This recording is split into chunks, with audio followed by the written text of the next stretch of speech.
그러니까 금리를 어떻게 할 거냐, 물가가 어떻게 될 거냐, 이제 이 측면에서는 국제 유가도 중요하지만 미국 안에서의 정제 시설이 저도 이런 데이터는 사실은 처음 봐요.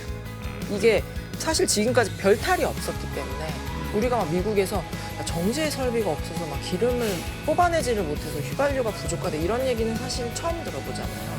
그러니까 이게 어떻게 넓게 보면 병목 현상이랄까요? 이제 그런 거에 이제 연장선인 거죠. 그래서 이제 결과적으로는 휘발유 가격이 안정이 되면 이제 너무 좋을 것 같지만 쉽사리 안정되지는 않을 가능성들이 조금 있다. 자, 그럼 오늘 목요일 또 목요일에 저희를 찾아주시는 예. KB증권의 김효진 연구위원님 모시도록 하겠습니다. 어서 오십시오. 네, 안녕하세요. 네. KB증권 김효진입니다. 반갑습니다. 네. 아유, 빠마약 냄새가 아직까지 진동을 합니다. 75bp 금리 인상 시대를 맞이해서요. 네, 파마를 해봤습니다. 웨이브를 한번 또 주셨군요. 네. 네, 금리에 웨이브를 우리 잘 올라타야 됩니다. 네.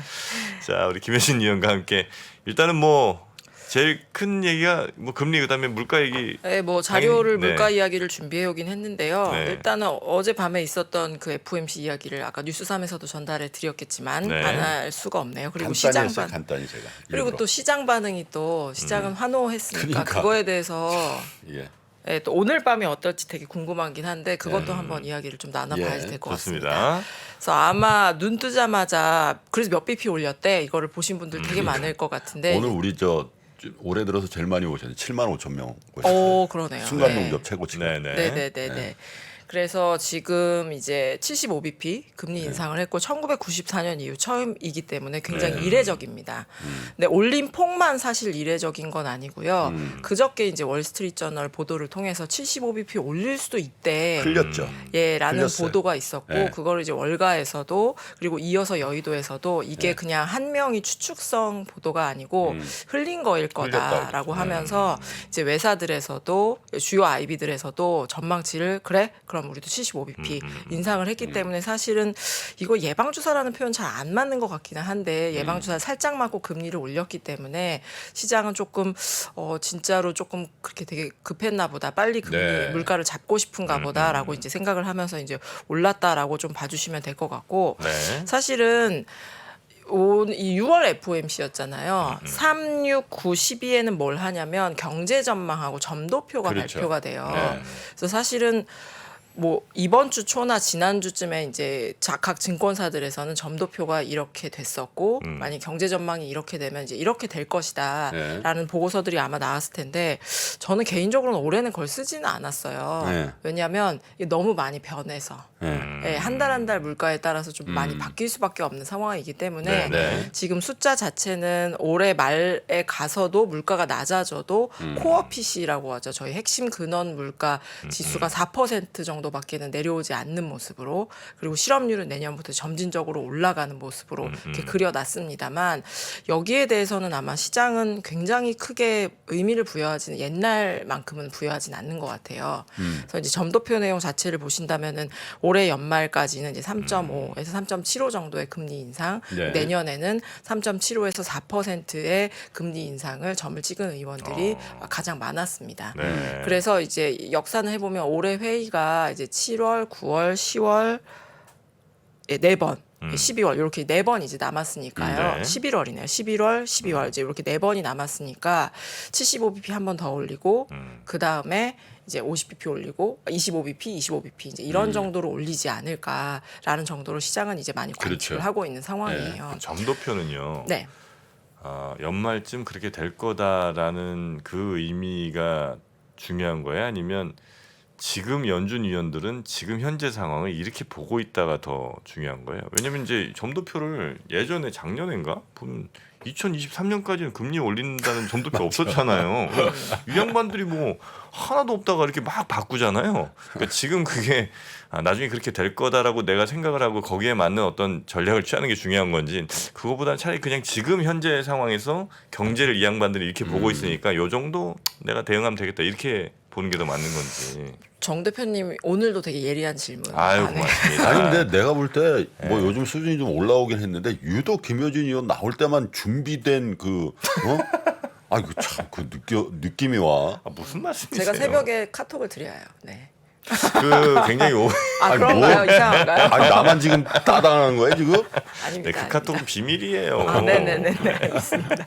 네, 아무튼 그래서 정 대표님 이제 질문을 주신 것처럼 네. 사실은 이게 엄청난 의미를 가지고 점 하나에 엄청난 의미, 네. 단어 하나에 엄청난 행간의 의미. 저희 또 영어도 잘 못하는데 이 단어는 이런 뉘앙스래 이제 이런 것까지 원래 해석을 해야 되는데 네. 지금은 이제 말씀드린 대로 그리고 뒤에서 물가도 말씀드리겠지만 한 달 한 달 물가에 따라서 이게 전망치도 언제든지 좀 바뀔 수가 있는 상황이고 네네네. 연준도 어떻게 하겠다 본인들의 마음도 사실 되게 많이 바뀔 수 있는 상황인 것 같아요.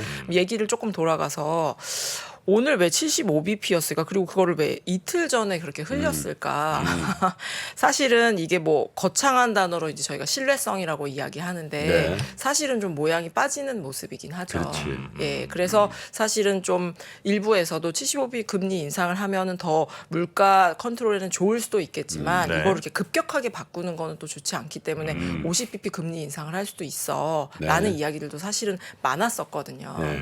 그래서 그만큼 좀 연준이 급박하다. 예. 그리고 연준이 물가를 좀 자기들의 신뢰성 모양 빠지는 거를 감수하고서라도 물가를 잡는데 굉장히 노력을 쏟고 있구나. 그렇죠. 라고 생각해서 저는 사실은 시장은 올랐다라고 생각을 해요. 저도 그렇게 보는 거예요. 네. 시장에서 니네 그렇게 해야 된다니까 그 얘기를 들어줬다라는 거죠. 네. 네. 그러니까 이제 한쪽에는 물가가 있고 한쪽에 이제 경제가 있잖아요. 네. 근데 이제 아무리 주식 투자를 하시는 분들이라고 하더라도 물가가 계속 오르면 이게 더 고통스러우니 지금 약간 경제를 약간 내려놓고서라도 물가를 잡아라. 그러니까 연초에 뭐 빌 에크먼 같은 분이 나와서 50bp 올려라. 그렇지. 그리고 얼마 전에는 올릴 건 100bp 올려라. 뭐 이제 이런 이야기들을 나왔던 거잖아요.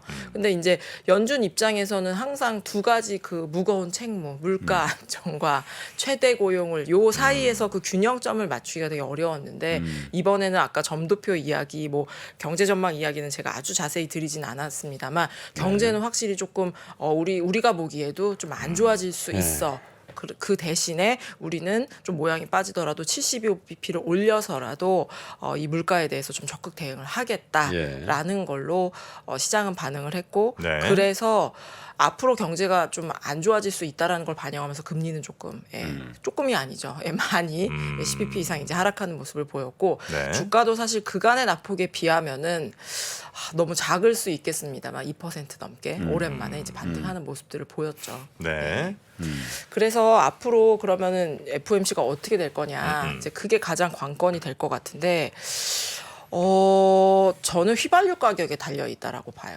휘발유예요, 원유예요? 휘발유입니다. 휘발유예요? 미국 소비자들은 휘발유를 사니까. 네, 그리고 최근에 이제 휘발유 가격하고 국제 유가하고 굉장히 벌어져 있기 때문에 이게 사실은 앞에서 연준 이야기를 하고 그래서 올해 연말 정도에 이 정도의 기준금리를 갈 것 같으니 요 정도를 하고서 우리가 시나리오를 짭시다라고 하면은 좀 사실은 어제 주식도 올랐으니까 되게 간단할 것 같거든요. 근데 제가 볼 때는 휘발유 가격이 더 올라가는지 아니면 좀 안정되는지에 네. 따라서 연준도 7월에 또 75bp 일 수도 있고 아니면 50bp 금리 인상에 그칠 수도 있고 뭐 이런 이야기입니다. 제가 왜 휘발유 가격 이야기를 드리냐면은 이제 여기서부터는 준비해온 차트를 조금 보시죠. 네네. 첫 번째 차트를 보시면은 저 노란색 선이 미국의 휘발유 가격이고요. 저 검정색 선으로 되어 있는 게 국제 유가예요. 거의 똑같이 거의 똑같이 움직이는데 저 꼬리 부분을 좀 봐주셔야지 될 것 같습니다. 그러네요. 막판에. 막판에 벌어졌죠. 그래서 저게 옛날에는 벌어진 적도 있었습니다 하고 넘어갔으면 되게 좋았을 것 같은데 네. 최근에가 좀 유독 좀 벌어지고 있습니다. 유독 벌어지고 있고 미국의 휘발유 가격이 갤런당 이제 5불을 돌파했는데 사상 최고치이기도 하고 저 올해 이후에 각도를 한번 보세요. 한 80도 되나요? 너무 좀 가파르죠. 그러니까 네네네. 기름 한번 늘어갈 때마다 아. 몇천 원, 몇만 원씩 이제 왔다 갔다 하고 있는 네네네네. 겁니다. 그래서 그래 미국 휘발유 가격이 많이 올랐다더라. 뭐 국제 유가가 120불이고 그리고 전쟁이니까 뭐 그런 건 어쩔 수 없지 않겠어?라고 우리가 넘어갈 수가 있겠지만 저 휘발유 가격이 굉장히 이제 많은 게 달려 있는 그런 상황입니다. 이번에 6월 물가 중에서 가장 뒤통수 뒤통수는 아니죠. 예, 가장 조금 많이 밀어 올렸던 게 뭐 서비스 물가도 있고요. 뭐 여러 가지가 있지만 휘발유 가격이 굉장히 빠르게 올라오면서 물가가 예상치를 상회했거든요. 네. 그리고 저희가 FOMC부터 이야기를 쭉 이어왔지만 만약에 이번 6월 물가가 8.6이 안 나왔으면 75bp 올렸을까요? 저는 아닌 것 같아요. 예상되는 레인지였으면 50bp 올렸겠죠. 예, 50bp 올렸고 그리고 그렇게 며칠 전에 언론 보도에 이렇게 좀 앞에 그런 식의 커뮤니케이션 네. 하지 않았겠죠. 네. 근데 그렇지. 어이쿠 물가가 8.6까지 올랐고 그리고 휘발유 가격이라는 게 중요하죠. 중요하고 뭐 정치에도 중요하다고 다 중요한데 미국 분들은 거의 대부분 모든 교통수단이 이제 자동차이기 때문에 집에 뭐 최소 두 대, 세 예. 대씩 있으니까. 예, 그러니까 소비에 너무 이제 밀접한 영향을 주잖아요. 그래서 그래서 이제 휘발유 가격을 신경 쓸 수밖에 없고 이게 휘발유 가격 때문에 올랐다라고 한다면은 이걸 좀 우리가 액션을 해야 되지 않을까라고 생각을 했던 것 같아요. 그러면은 여기서부터 휘발유 가격이 어떻게 움직이는지에 따라서 저는 조금 과장해서 이야기하면 물가도 되게 좌우될 수 있다라고 생각을 하고 그리고 연준의 금리 올리는 폭하고 속도조차도 영향을 줄 수 있다라고 생각해요. 그러면 이제 바이든 대통령이 사우디도 방문을 하고 여러 가지 활동들을 하는데 그게 되게 중요한 거. 전쟁의 추이가 중요하냐? 중요하죠. 중요한데 그건 사실 저희가 전망을 하긴 좀 시나리오를 세울 수는 있지만 전망을 하긴 좀 어렵습니다. 저는 조금 안타깝게도 휘발유 가격이 더 올라갈 가능성들이 좀 있다라고 생각해요. 지금보다요? 예, 왜 그렇게 생각을 하냐면은 요 차트를 한번 시간을 들여서 같이 보시죠. 네. 예. 이건 뭐예요? 생산량이 생산 쿼터를 따라가지 못하고 있다. 예, 일단은 이제 바이든 대통령이 사우디에 이제 방문을 예정되어 있는 상황입니다. 그래서 대통령까지 오는데 이제 증산도 하고 뭔가 이제 국제 원유 시장에서 좀 풀리는 기미들이 나올 것이다라는 기대감이 있고 저희도 기대를 일부 하고 있어요. 그런데 지금 그냥 밑에 차트만 보시죠. 밑에 네, 차트만 네. 보시면은 저게 오펙의 생산량 이 정말로 생산 쿼터만큼을 채우고 있는지예요. 저게 밑으로 가 있다라는 얘기는 생산 쿼터 못 채우고 있다라는 얘기입니다. 그러니까 우리 100만 부씩 생산을 하자. 100만 배럴씩 생산을 하자라고 했는데 그거를 다 못 채우고 있어요. 이게 꼭 채워야 되는 거는 사실 오펙 마음이니까 안 채우는 거죠. 안 채우고 못 채우고 둘 다 그러고 있습니다. 그래서 지금 결과적으로는 사실은 지금 우리가 협상하는 것도 최근에 그럼 생산 쿼터를 오펙에서는 가이던스를 그런 식으로 주니까 우리가 생산 쿼터를 요만큼씩 늘리겠다. 사실은 이게 이것도 공장이고 공정인데 매일매일 차질이 없이 나올 수는 없으니까 쿼터를 우리가 정하는 거잖아요. 그래서 원래대로라면 이제 쿼터를 대부분은 채우는 모습들, 어떨 때는 이제 넘는 모습들도 보이는데 지금은 올해 이후에 오펙이 자기들한테 가장 유리한 것은 생산 쿼터는 조금씩 늘리되 이것을 못 채우는 것들이 자기들의 이익에 가장 좋았나 봅니다. 예, 그래서 결과적으로는 생산 쿼터를 못 채우고 있고 그래서 생산 쿼터만 채우면 유가는 좀 더 떨어질 수 있어요. 그런데 지금 오펙은 그대로 움직이지 않고 있는 거죠. 그래서 바이든 대통령이 가서 생산 쿼터도 더 늘릴 수도 있고 그러니까. 쿼터만 늘리지 말고 생산량도 실제로 좀 늘려서 이제 국제 경제에 이렇게 우리가 좀 이렇게 공조를 해보자라는 좋은 이야기들을 하겠지만 실제로 그렇게 할지는 조금 뚜껑을 열어봐야지 되는 부분들인 것 같습니다. 그래서 이제 국제 유가가 지금 120불, 110불에서 계속해서 이제 왔다 갔다 하고 전쟁은 이렇게 가다 좀 이렇게 사실은 생각보다 더 장기화되고 있는 상황인 거잖아요. 그래서 국제 유가가 당장에 좀 내려오기를 기대하기는 어려운 상황이고 네. 제가 볼 때는 휘발유 가격에는 이것이 조금 더 문제인 것 같습니다. 이 차트부터 보시죠. 네. 이게 미국의 정제 시설 생산 능력이에요. 한국말로 하니까 더 어려운데 리파이너리 캐파라고 보시면 됩니다. 얼만큼 미국에서 원유를 사가지고 오거나 아니면 휘발유를 생산을 만들 해서 거냐? 뽑아 정제를 하는 능력을 나타내는 거예요. 저희 막대기가 위로 올라가 있으면은 생산 능력이 조금씩이라도 올라간 거고요. 막대기가 밑으로 가 있으면은 정제 시설이 좀 줄어든 겁니다. 줄어든 건데 저 마지막 막대기를 한번 눈으로 봐주시겠어요? 2020년 막대기예요? 네, 2020년입니다. BP에서 제공하는 데이터 가장 최근의 데이터가 2020년까지예요. 2020년에 미국의 정제 시설이 4.4% 줄어들었어요. 저 4.4 사실 저거는 저희가 매월 보거나 이런 데이터가 아니기 때문에 많이 줄었다는 건가? 뭐 그냥 그렇다는 건가? 좀 아리까리 하실 것 같은데 저 눈으로 밑으로 내려와 있는 막대기를 눈으로 한번 이렇게 쑥 훑어봐 보시면은 4% 이상 정제 시설이 한 해 동안 줄어든 해는 1992년 걸프전하고 경기 침체가 맞물렸던 1992년 한 해 하고요. 예. 70년대 후반하고 80년대 초반 저 오일 그러니까 쇼크 때 아니에요? 저거? 예, 2차 오일 쇼크 이후에 네. 경제가 더블 딥이라고 해서 한 번이 아니고 두 번 무너졌는데 두 번째가 더 크게 무너졌던. 예, 그때가 저 이제 밑으로 막 가 있는 막대기입니다. 그래서 이제 드리고 싶었던 말씀은 자, 2020년에 저 막대기가 줄어든 것, 즉 정제 시설이 줄어든 게 굉장히 큰 폭이었어요. 굉장히 큰 폭이었고 왜 그랬지라고 생각을 해보면 팬데믹도 사실 있었잖아요. 네네네. 그래서 이제 사람들이 출근을 못 하기도 하고 휘발유 소비도 당연히 줄어들었을 테고요. 그리고 팬데믹이니까 사람도 없었지만 부품 수급도 우리가 뭐 비닐 장갑도 없었고 마스크도 없었는데 저 설비가 되게 잘 돌아갔을 리는 없으니까 부품 수급에 차질이 있었을 수도 있습니다. 그리고 하나 더 이제 좀 말하고 싶은 것은 이제 재생 에너지로 우리가 빠르게 가야 된다라는 큰 물결이 이미 형성이 됐었잖아요. 그래서 실제 필요한 개보수의 량들이 한 100 정도는 있었다고 하더라도 우리 이거는 이제 지는 해이고 재생 에너지 쪽으로 가야 된다고 모든 정책의 드라이브, ESG 같은 큰 조류가 형성이 되어 있으니 우리가 여기 정제 시설을 늘리는 게 맞아라는 판단들을 모두 했던 것 같아요. 그렇지. 예, 그래서 이제 크게 모두 응집이 돼서 이제 미국의 정제 시설 설비 능력이 2020년에 줄어들었습니다. 많이 그것도 큰 폭으로. 근데 2020년 뭐 기억하시겠지만 유가가 마이너스 났던 해잖아요. 예. 2020년 4월 달에. 네. 네. 그런 근데 영향도 있었겠죠. 그런 영향도 있었죠. 그러면 요거를 하나 더 마저 보셔야지 될 것 같아요. 그러면 다른 나라도 그랬을지는 한번 좀 뜯어봐야지 됩니다. 예. 요거부터 먼저 보시죠. 전 세계 설비 능력을 그러니까 전 세계별로 리파이너리를 어느 정도 가지고 있냐면 미국이 가장 많아요. 18% 정도 가지고 있고 중국이 16% 가지고 있고 한국은 이제 3% 정도, 3.5% 이렇게 가지고 있어요. 그래서 전체적으로 보시면은 이제 미국하고 중국이 각 국가가 가진 이제 정제 시설에서 탑 2라고 보시면 됩니다. 네. 그런데 숫자를 한번 보실까요? 2020년도에 전 세계 정제 시설은 조금이지만 늘어났어요. 예. 그래서 이 얘기를 산수를 머릿속으로 쭉 해보시면은 미국만 줄이고 나머지는 다 늘린 거예요.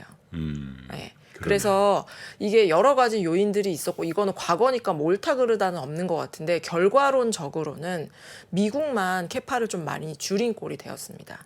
그리고 거기다가 경제활동 정상화되었고 예상치 못했던 전쟁이 닥쳤죠. 그래서 이제 결과적으로는 제가 볼 때는 이 휘발유 가격이 왜 자꾸 이렇게 벌어지지? 저게 제가 길게 보여드리려고 그런 거지. 만약에 2020년을 100으로 놓고 좀 다시 그렸으면 사실은 올해 이후에 계속 벌어져요. 예. 왜 저런 거냐. 미국 사람들이 막 돈을 많이 써서 그런 거야. 뭐 어쩐 거야. 여러 가지 이유가 있지만 이제 공급이 부족한 게 제가 볼 때는 하나의 요인이다라는 겁니다. 휘발유 공급. 네, 휘발유 공급이 100 정도는 공급을 해줘야 되는 건데 네. 저게 이제 약하면 95, 90.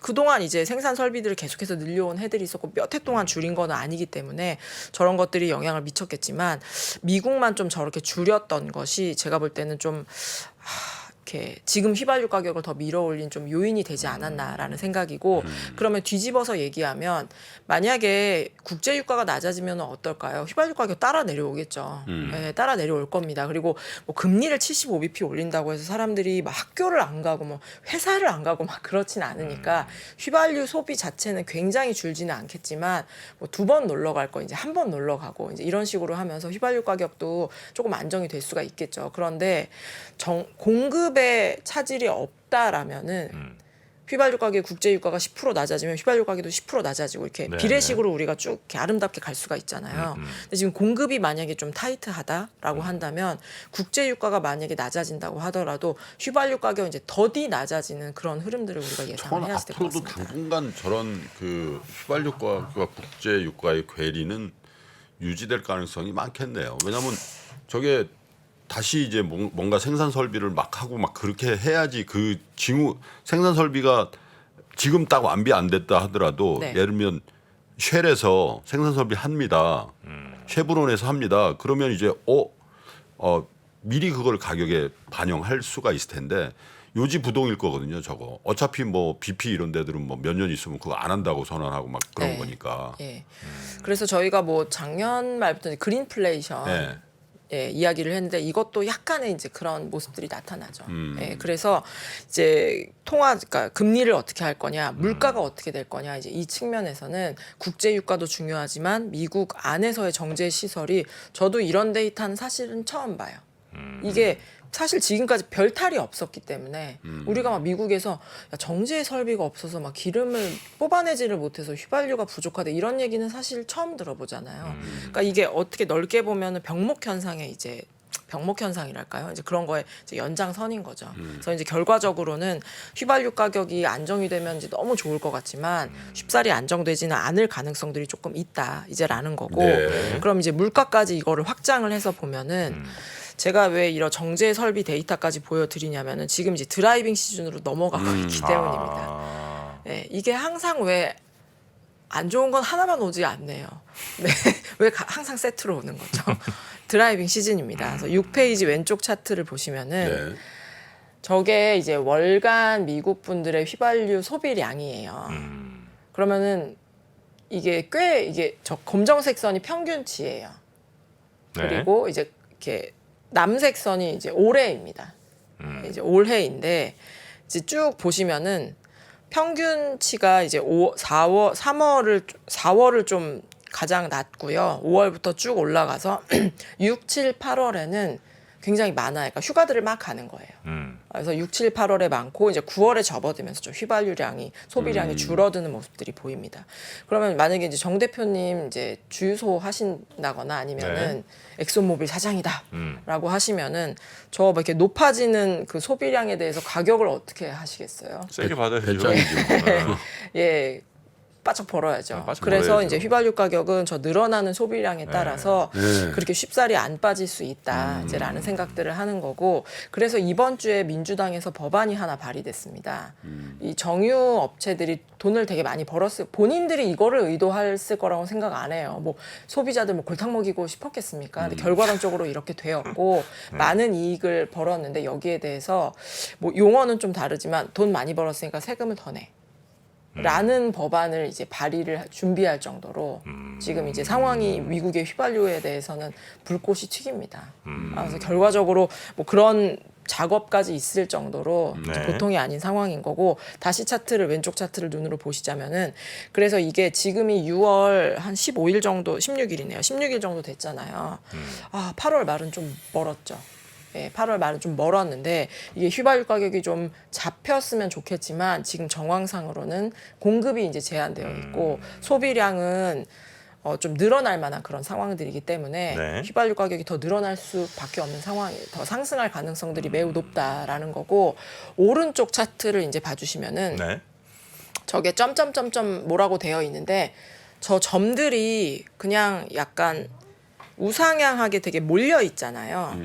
그러니까 뭐 이렇게 막 튀어나온 애들이 없이 네. 비슷하게 한 몸으로 움직입니다. 저게 뭐냐면 휘발유 가격이 올라가면 물가에는 직방으로 올라간다라는 차트입니다. 설명은 복잡하지만 직방으로. 예, 직방으로 올라간다라는 겁니다. 그래서 6월 물가 올라간 거에는 주거비도 되게 크고요. 서비스 가격도 크고 사실은 물가만 가지고도 굉장히 여러 가지 이야기를 할 수 있을 정도로 오만 가지 가격들이 올라가고 있는 것은 사실입니다. 네. 예, 사실인데 저희가 봤을 때는 제가 왜 이 FOMC 한 아침에 와가지고 휘발유 이야기를 이렇게 길게 드리냐 하면 휘발유 가격이 다음 달에 6월 달에 그러면 올라요. 네. 그러면 6월 물가는 표현이 굉장히 억울합니다만 자연스레 올라갑니다. 만약에 6월, 7월에 휘발유 가격이 저의 전망하고 달린 떨어진다. 네. 다행히도 이제 잡혔나 봐 떨어진다라고 한다면 물가는 잡힙니다. 라는 이야기이고 그러니까 휘발유 가격 올라가면 물가 올라간다. 요 그래프라는 거죠. 예, 이게? 예, 예. 네. 그렇고요. 그러면 차트를 띄웠으니까 하나만 좀 부가적으로 설명을 드리면은 네. 저 노란색으로 제가 좀 두 개 점을 찍어놨어요. 2022년 3. 오른쪽에 갑자기 뜩 하나 있는 거. 네, 2022년 5. 저게 다 위로 가 있잖아요. 그러네요. 저게 다 최근인 거예요. 네, 그러니까 네. 최근에 휘발유 가격의 상승은 굉장히 좀 뭐라 그래, 굉장히 이례적인 흐름이었고 그게 옛날이면 좋겠지만 지금 우리가 저런 거를 보고 있다라는 겁니다. 상황입니다. 네. 그러면 이제 차트가 또 띄어졌으니 휘발유 가격에 대해서 조금만 설명을 좀 더 드리면은 네. 올해 연초 이후에 휘발유 가격 얼마나 올랐을 것 같으세요? 올해 연초에 휘발유 연초 가격- 이후에. 연초 이후에 네. 뭐 미국 얘기신 거죠? 네네네네. 휘발유 가격 뭐 한 거의 더블 나지 않았을까요? 아유 작게 얘기했어요. 재밌는데 50%나 올랐습니다. 예, 50%나 올랐고 네. 한 달 전 대비로 해서는 지금 한 20% 정도 지금 올라 있는 상황이에요. 아, 그럼 이 휘발유 가격이 되게 중요하다. 네. 예, 기승전 휘발유가 된 상황인 건데 네. 이 휘발유 가격은 소비자 물가는 사실은 한 달에 한 번 나오잖아요. 그렇기 때문에 우리가 전망을 이렇게 저렇게 하지만 한 달에 한 번씩 뚜껑을 열어볼 수밖에 없는 상황입니다. 네. 근데 이 휘발유 가격은 주간으로 나옵니다. 저희가 이렇게 자주 확인할 수 있는 데이터일수록 아, 좀 확인하기가 좋네요. 좋잖아요. 네. 그런데 아마 뉴스 검색하셔도 좋을 것 같고 네. 미국의 EIA라는 EIA? 에너지 네. 기구가 있어요. 미국 네. 에너지 뭐 정보청인 것 같습니다. 그래서 EIA라는 곳에 들어가면은 미국의 휘발유 가격이 주간으로 나오고 어제 그러니까 두 번째 주에 데이터가 나왔죠. 아, 데이터가 확실히 미국은 나왔고. 좀 느리긴 해. 우리는 오피넷에서 매일매일 나오는데 아 역시 IT 강국이네요. 미국은 EIA에서 주간으로 나오는데 예, 주간으로 이제 나오고요. 얼마 나와요? 얼마 나왔어요 이제? 지금 더 올랐죠. 더 올랐죠. 예, 그래서 6월 첫째 주에 5%가 더 올랐고요. 이제 6월 둘째 주에 지금 한 3% 정도가 더 올랐습니다. 네, 그래서 네, 도합하면은 8% 좀 넘을 것 같은데 6월 이후에도 휘발유 가격은 지금 8% 올라가 있는 상황입니다. 그래서 아까 제가 여러 가지 데이터들도 보여드렸지만 저희가 왜 미국의 정제 시설 데이터까지는 보게 될 줄은 참 몰랐네요. 여러 가지를 네. 보네요. 올해 여러 가지를 보는데 이게 그냥 우리가 이렇게 생각할 때 전쟁이 끝나면 되게 모든 게 되게 해소될 수가 많은 게 해소되지 않을까? 뭐 바이든 대통령이 사우디를 방문하면은 뭐가 좀 나아지지 않을까? 네. 금리도 75bp 올렸으니까 물가가 좀 나아지지 않을까? 이게 다 방향상으로는 틀린 말은 아니잖아요. 하나도 효과가 없진 않겠죠. 효과가 있겠지만 이렇게 발라보고 저렇게 발라보니 미국의 정제시설 부족한 것부터 고리가 이제 풀려야 되는 문제이고 그거는 이제 단기간에 풀릴 수가 없는 문제이니 미국의 물가와 관련해서는 지금 8월 정도까지는 우리가 고점을 봤습니다라고 이야기 드리기 어려운 상황이다. 그리고 연준의 통화정책 관련해서도 이게 다음 달에도 75bp 올릴까요? 궁금하시잖아요. 근데 저는 휘발유 가격이 달려있다라고 이제 생각을 하는 겁니다. 6월에 금리를 그렇게 급박하게 75bp 올릴 거를 우리가 연준도 한 며칠 전 네, 네. 회의는 계속 하셨겠죠. 예, 근데 몰랐고 우리도 이제 시장도 이제 큰 무게를 두어서 보지 않았던 것처럼 이 휘발유 가격이 되게 많은 게 그 좌우될 이런 수 있다. 거네요. 그 몇 달 전에는 중고차 가격 때문에 인플레이션 됐다 그랬거든. 근데 그거는 시간이 해결해 줄 거다라는 확신이 있었어요. 그렇잖아요. 네. 중고차가 신차보다 비싸다. 아 이거는 뭐. 네. 근데 저 정제 시설의 부족으로 인한 휘발유 가격의 어떤 하반 경직성이라는 거는 조금 다르게 봐야 될 수도 있겠네요. 네, 좀 정말. 다르게 봐야 될 것 같고 미국의 리그수 같은 것들이 조금씩 늘고 있기는 해요. 네. 늘고 있기는 한데 지금 떨어진 거는 떨어진 거에 대비하면 줄어든 거에 대비하면 20% 정도밖에는 채우지를 못했거든요. 그래서 이제 그런 부분들도 미국에서 이제 정제도 해야 되지만 이제 퍼올려서 또 정제하고 소비자들한테 가고 또 공급이 풀리면서 이제 가격이 좀 해결돼야 되는 부분들도 있는데 만만치는 않은 것 같습니다. 그래서 오늘 제가 뭐 휘발유 가격 이야기도 드렸고 연준에 대해서도 이야기도 드렸지만 지금 뭐 사실 물가도 저희 한 2년째 이야기하고 있는 것 같아요. 근데 계속 어긋나잖아요. 그래서 어긋나서 이럴 때 긴 그림도 중요하지만 저희가 되게 단기간에 그렇죠. 확인할 수 있는 데이터가 더 중요하고 아까 이야기 드린 대로 미국의 EIA에 들어가시면은 주간으로 어제가 수요일이었죠. 예, 수요일 날 나오네요. 수요일 날마다 미국의 주간 휘발유 가격이 나오니까 그런 거를 보시면서 휘발유 가격이 더 올랐네. 미국 물가 더 올라가겠네. 그러면은 연준도 물러서긴 좀 힘들겠네. 휘발유 가격이 이제 좀 잡히나 보네. 그러면 물가도 그동안의 예상치를 계속 상회했지만 뭐 엄청난 피크아웃 아니라고 하더라도 네. 좀 덜 쫄아도 되는 거 아니야? 이제 이런 식으로 조금 단기적으로 이렇게 체크하실 포인트 체크리스트에 한번 넣으시면 어떨까라는 이야기를 드립니다. 아까 정확히 기억이 안 나는데 F150이라고 포드의 그 네, 트럭. 피그 아까 230불, 230달러 그거 풀로 채우면 아, 네. 거기에 이제 기름 꽉 27만 채우면 원 뭐 그러네요. 그렇게 많이 들어가요? 네. 270달러? 아까 230인가 270달러. 그러면 한 30만 원 넣는다는 거 아니에요? 네. 와. 근데 이제 미국 휘발유 가격이 한국보다 훨씬 싸거든요. 통상 그렇죠. 통상? 네. 예. 지금도 그러니까- 싸긴 싸죠. 네, 지금도 우리보다. 싸지. 예. 뭐 세금 부분이 훨씬 싸니까. 근데 야 30만 장난 원. 아니네.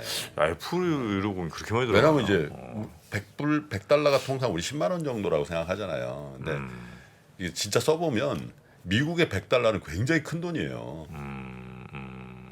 딱 100달러를 딱 이렇게 내는 순간 100달러짜리네 이런 느낌이 있는데 근데 지금 100달러가 우리 돈으로 한 12만 원 이 정도 되는 거 네. 아니죠? 예. 근데 저걸 기름을 풀로 채워서 100달러짜리를 2장 내고도 더 내야 된다라는 거는 휘청하네요. 어, 가계부 휘청하네요. 엄청난 진짜. 거죠. 네? 워낙 또 기름 걔는 뭐 연비도 안 좋으니까 네. 뭐 아니 리터당 이렇게 보인다니까 이게 리터당 한 3, 4kg 갈 텐데. 밟으면 이렇게 쭉 내려가는 게 보여요. 기름 다는 어. 게. 네. 근데 미국은 그래서 우리는 어쨌든 이제 이렇게 많이 휘발유가 정말 문제면 세금으로 어떻게든 이제 세금을 좀 깎는다든지 해갖고 약간의 버퍼가 좀 있잖아요. 근데 미국은 없나 봐요. 거의 그 세금 부분이 약해서 그런지 그 낮출 수 있는 버퍼가 없죠. 네. 뭐 유럽 같은 경우에는 지난해 가을에 그 가스 가격이 너무 올라가고 이게 뭐 이동도 그렇지만 난방 겨울인데 이제 난방하고도 연관이 되어 있기 때문에 유류 그러니까 가스 보조금을 근데 전 계층에 주거나 네. 업체한테 줘서 소매 가격을 낮추는 방법보다는 이제 저소득 계층을 중심으로 해서 그런 보조금 같은 것들을 일부 지급하는 그런 정도. 예, 그런 정도를 했었지 이게 뭔가 우리가 그래서 눈으로 볼 수 있는 휘발유 가격이 지금 뭐 5불인데 이걸 3불로 낮출 만한 그런 획기적인 정책들은 네. 예, 저 기억나는 건 없네요. 예. 그러면 저는 항상 이제 어떤 상황에서든 희망을 보려고 하지 않습니까? 네. 우리나라 자동차 업계에 저는 희망을 봅니다. 왜? 연비가 좋아서? 연비 좋잖아요. 우리나라 차만큼 연비 좋은 차들이 별로 없습니다. 미국 차랑 비교하면 뭐 더블 이상 차이 나니까. 그래서 우리나라 차들이 아마 조만간 굉장히 수출이 더 계약이 더 잘 될 것이다. 정프로는 그렇게 봅니다. 전기차는? 전기차도 전기차가 더 낫잖아. 괜찮죠. 전기차도 괜찮은데 전기차는 너무 대기가 너무 기니까. 예, 저는 우리나라 휘발유 차들 꽤 괜찮을 걸로 보고 있습니다. 고맙습니다. 지금 오른손으로 주문 내시는 거예요? 자, 현대차 19만 원. 네. 네. 아 역시 뭐 우리 김효진 위원과 함께하니까 네. 정리가 깔끔하게 됩니다. 아 네. 그러니까. 지금 미국의 이 물가 뭐와 가장 끈끈하게 연결돼 있느냐? 휘발유 가격. 네, 휘발유다. 휘발유 가격이 그럼 내려갈 가능성이 있느냐? 당분간은 없다. 네. 왜 없냐? 일단 드라이빙 시즌 시작해서 소비도 많이 늘어날 거고 지금 뭐 이렇게 파서 정제 시설 자체가 너무나 부족한 상황이고 원유 가격도 기본적으로 너무 비싸고 내려갈 가능성이 매우 낮다. 고맙습니다. 8월까지는 힘들다 이거죠? 8월까지는 마음을 놓기 어렵죠. 네.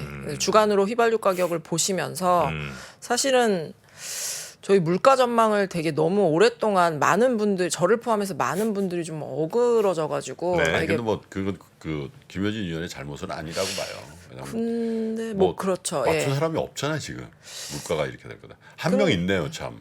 네? 레리 서머스. 레리 서머스. 네, 레리 서머스 있죠. 아 레리 서머스를 연결해야 되겠다.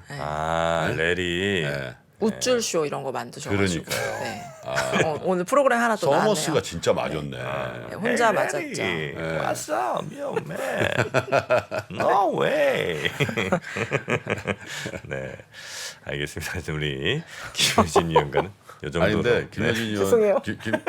김효진 의원이 이름도 제 영어가 부끄럽습니까? 어? 아니요. 김효진 의원이 이름도 효진이라서 어? 공효진 씨하고 이렇게 네. 많이 하잖아. 근데 네네. 오늘 강동원 씨가 보인다는데. 강동원이요?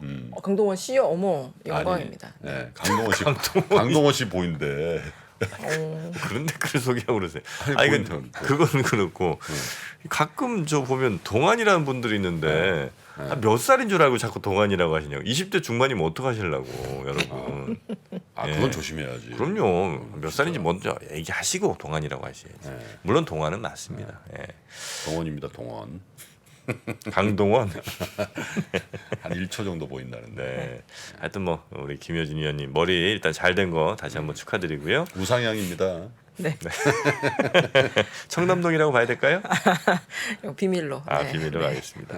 자, 함께 해주신 KB증권 김효진 연구위원님 오늘도 대단히 고맙습니다. 감사합니다. 네, 감사합니다.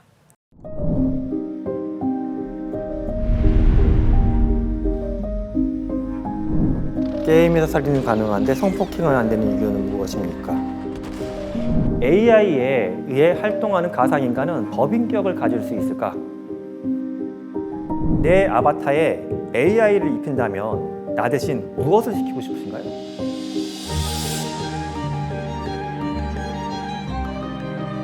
질문 자체를 만드는 걸 질문으로 드리고 싶었어요.